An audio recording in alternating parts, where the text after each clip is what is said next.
দশম শ্রেণীর আয় আরো বেঁধে বেঁধে থাকি কবিতার দ্বিতীয় পর্বের আলোচনাতে স্বাগত জানাই। গতদিন আমরা এই কবিতার সঙ্গে জড়িয়ে থাকা কবি পরিচিতি, কবিতার উৎস এবং এই কবিতার মধ্য দিয়ে কবি কি বলতে চান সেই কথাটি সংক্ষেপে বলেছিলাম।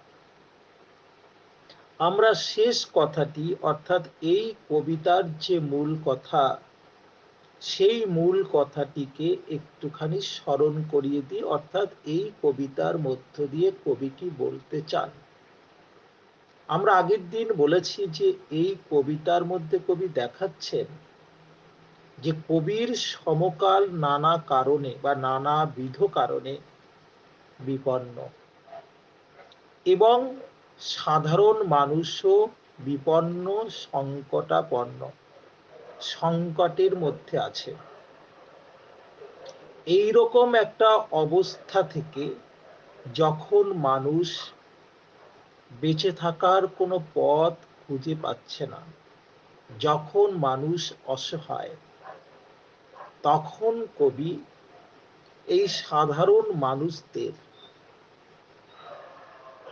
এইরকম একটা বিপন্ন অবস্থা থেকে বাঁচার জন্য বেঁধে বেঁধে থাকতে বলেছেন, অর্থাৎ একতাবদ্ধ হয়ে থাকতে বলেছেন।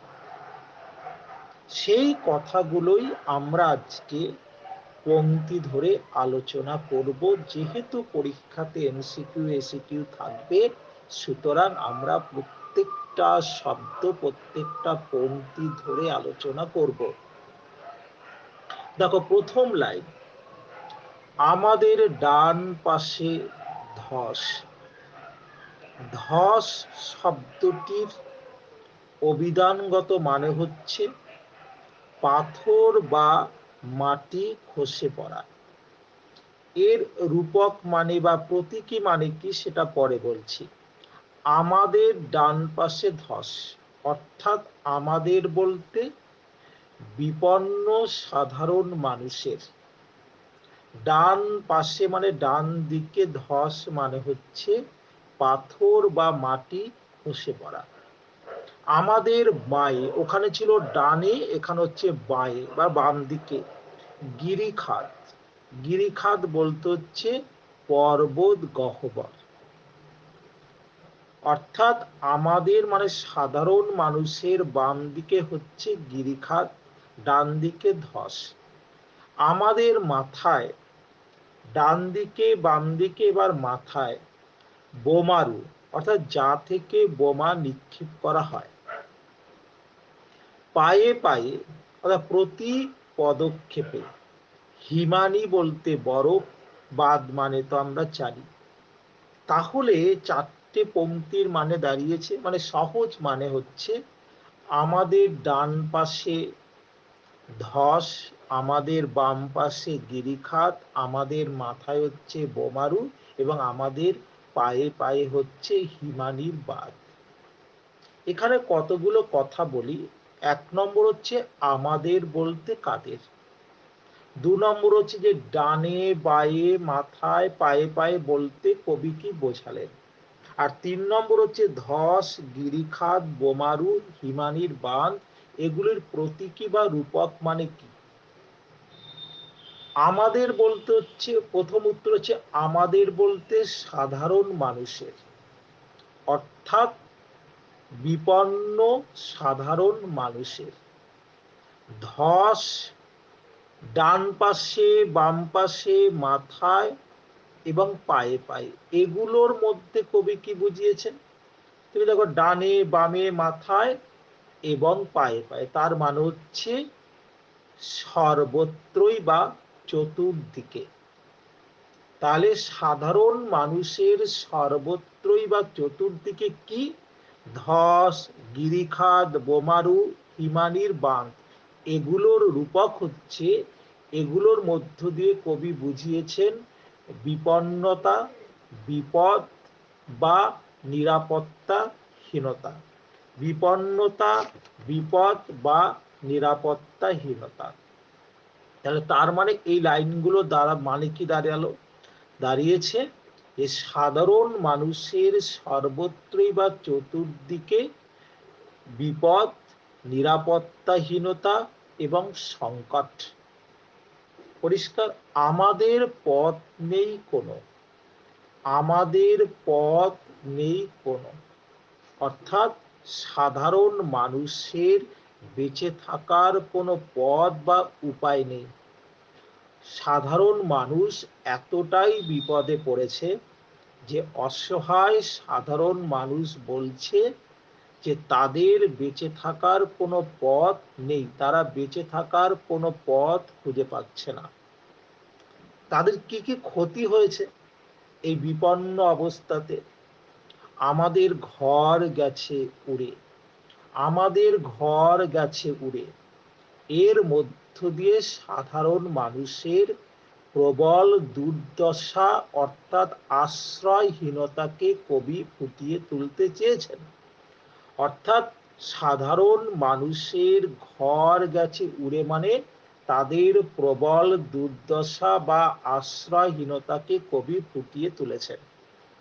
আমাদের শিশুদের সব সব মানে হচ্ছে কিন্তু মৃতদেহ, সব মানে হচ্ছে মৃতদেহ, ছড়ানো রয়েছে কাছে দূরে।